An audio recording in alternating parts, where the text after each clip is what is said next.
आज दिल्ली में इंडिया गठबंधन ने नामांकन शो के जरिए शक्ति प्रदर्शन किया है। पूर्वी दिल्ली से आम आदमी पार्टी के प्रत्याशी कुलदीप कुमार ने नामांकन से पहले आशीर्वाद यात्रा निकाला और अपना दम दिखाया है। वहीं नई दिल्ली सीट से आप प्रत्याशी सोमनाथ भारती ने जीत की हुंकार भरी है। पश्चिमी दिल्ली से आम आदमी पार्टी के उम्मीदवार महाबल मिश्रा ने नामांकन किया है। नामांकन दाखिल करने से पहले महाबल मिश्रा ने समर्थकों के साथ अपना दम दिखाया। वहीं चांदनी चौक लोकसभा सीट से कांग्रेस उम्मीदवार जेपी अग्रवाल ने भी नामांकन किया है।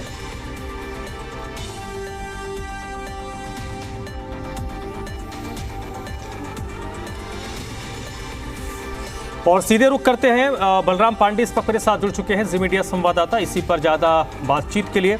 बलराम, आम आदमी पार्टी के 3 उम्मीदवारों ने आज नामांकन किया है और जिस तरीके से भीड़ नज़र आ रही थी वो कहीं ना कहीं एक उत्साहजनक तो ज़रूर है आम आदमी पार्टी के खेमे में। बिल्कुल, देखिए, आम आदमी पार्टी इंडिया गठबंधन के तहत चुनाव मैदान में है और सबसे पहले आम आदमी पार्टी के उम्मीदवार सहीराम पहलवान ने अपना नॉमिनेशन फाइल किया था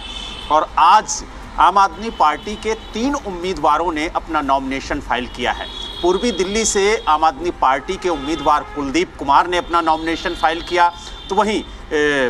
नई दिल्ली से सोमनाथ भारती ने और पश्चिमी दिल्ली से महाबल मिश्रा ने अपना नॉमिनेशन फाइल किया। लेकिन तीनों उम्मीदवारों ने नॉमिनेशन फाइल करने से पहले एक आशीर्वाद यात्रा निकाली और उसमें जो जन समर्थन है वो दिखाने की कोशिश की कि किस तरीके से दिल्ली की जनता उनके साथ है। भारी संख्या में आम आदमी पार्टी के कार्यकर्ता इस यात्रा में मौजूद थे, साथ ही जो कांग्रेस के कार्यकर्ता हैं वो भी मौजूद थे और कहीं ना कहीं इस यात्रा के जरिए ये संदेश देने की कोशिश की गई कि आम आदमी पार्टी और कांग्रेस के कार्यकर्ता एक साथ हैं, एकजुट होकर के चुनाव प्रचार कर रहे हैं और हर उम्मीदवार के लिए, जो इंडिया गठबंधन का उम्मीदवार है उसके लिए चुनाव प्रचार में अपनी ताकत झोंक रहे हैं। और आज जिस तरीके से आम आदमी पार्टी के बचे हुए तीनों उम्मीदवारों ने नॉमिनेशन फाइल किया और इस दौरान जो आम आदमी पार्टी के सीनियर लीडर हैं, चाहे वो दिल्ली सरकार के मंत्री हों, चाहे विधायक हों या पार्टी में एक मजबूत स्थिति में हों, वो सभी इस नॉमिनेशन में नजर आए। अगर हम कुलदीप कुमार की बात करें तो उनके साथ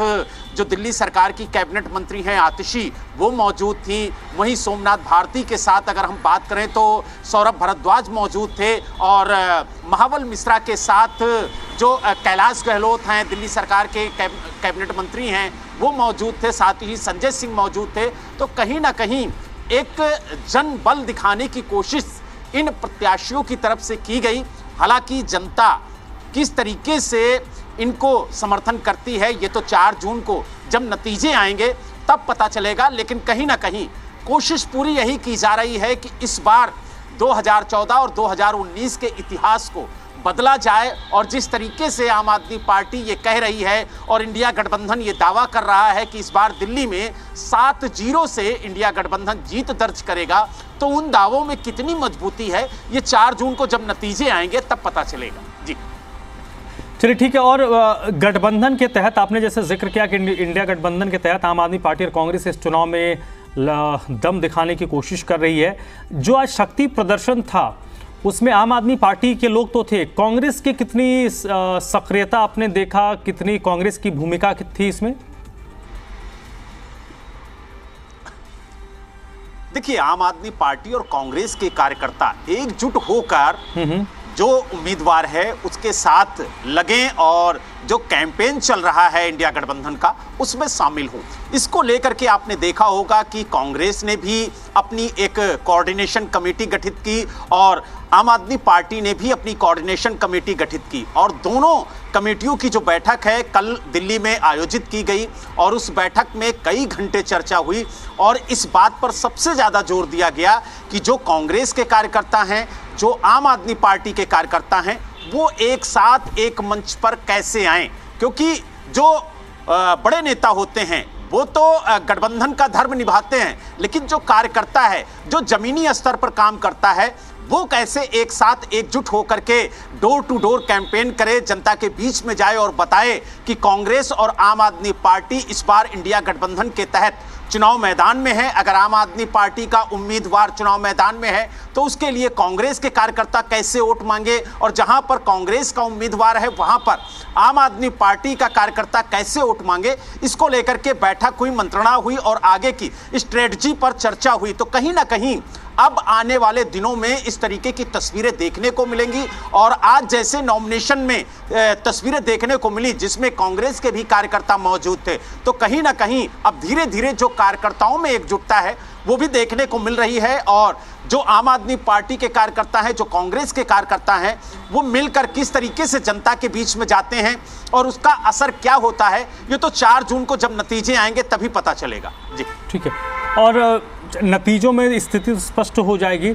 आम आदमी पार्टी पूरा जोर लगा रही है बलराम कि जो 2014 और 2019 में लोकसभा चुनाव में नहीं हो पाया वो इस बार हो जाए, और इसके लिए ये बहुत महत्वपूर्ण है कि जो भीड़ और सक्रियता इस वक्त नज़र आ रही है वो वोटों में भी तब्दील हो, तो शायद 14 और 19 का परिणाम 24 में पलटेगा। बिल्कुल, देखिए जिस तरीके से इंडिया गठबंधन ये दावा कर रहा है कि इस बार दिल्ली के अंदर 7 सीटों पर इंडिया गठबंधन के जो उम्मीदवार हैं वो शानदार जीत दर्ज करेंगे, और इसको लेकर के चाहे आम आदमी पार्टी हो चाहे कांग्रेस हो, उसके नेता लगातार ये कहते हुए नजर आ रहे हैं। लेकिन जिस तरीके से 2014-2019 में भारतीय जनता पार्टी ने दिल्ली के अंदर इतिहास रचा था, उस तरीके की तस्वीरें दोबारा या फिर यूं कहें कि तिबारा देखने को मिलेंगी, तो उसको लेकर के किस तरीके से ये इंडिया गठबंधन काम करेगा, ये सबसे बड़ी चुनौती इंडिया गठबंधन के सामने है। क्योंकि आप देखिए, भले यहां पर आम आदमी पार्टी की दिल्ली में सरकार हो, लेकिन कहीं ना कहीं जब लोकसभा चुनाव आता है तो वो चुनाव मोदी के चेहरे पर होता है, और यही वजह है कि चाहे 2014 का चुनाव हो चाहे 2019 का चुनाव हो, लगातार शानदार जीत भारतीय जनता पार्टी ने दिल्ली से दर्ज की है। लेकिन अब इस जो जीत का सिलसिला है उसे इंडिया गठबंधन कैसे रोकेगा, ये बड़ी चुनौती है इंडिया गठबंधन के सामने। क्योंकि कहीं ना कहीं जिस तरीके से आरोप लगाए जा रहे थे कि भारतीय जनता पार्टी के जो सांसद हैं उन्होंने काम नहीं किया, पिछले 10 सालों से विकास का कार्य नहीं हुआ, तो उसको लेकर के आप देखिए मनोज तिवारी को छोड़ बाकी सभी सांसदों के चेहरे बदल दिए गए, और अब नए चेहरों पर भारतीय जनता पार्टी ने दांव खेला है। और ये जो एक्सपेरिमेंट है वो लगातार आम आदमी पार्टी के खिलाफ बीजेपी का कारगर रहा है। आप देखिए जिस तरीके से पार्षदों पर सवाल उठे, उसको लेकर के पार्षदों के चेहरे बदले, नए उम्मीदवार खड़े किए, और देखिए एमसीडी में बीजेपी ने सरकार बनाई थी, लेकिन इस बार जिस तरीके से सांसदों के चेहरे बदले गए हैं, और कहीं ना कहीं ये जो दांव है वो बीजेपी के लिए कितना कारगर साबित होगा या कितना नुकसानदायक होगा, ये तो 4 जून को जब नतीजे आएंगे तभी पता चलेगा। लेकिन कहीं ना कहीं एक मजबूत स्थिति में जरूर भारतीय जनता पार्टी है, और भारतीय जनता पार्टी के किले को कैसे ये गठबंधन भेदेगा, ये भी एक बड़ा सवाल है। जी बहुत बहुत शुक्रिया बलराम आपका इस पूरी बातचीत के लिए।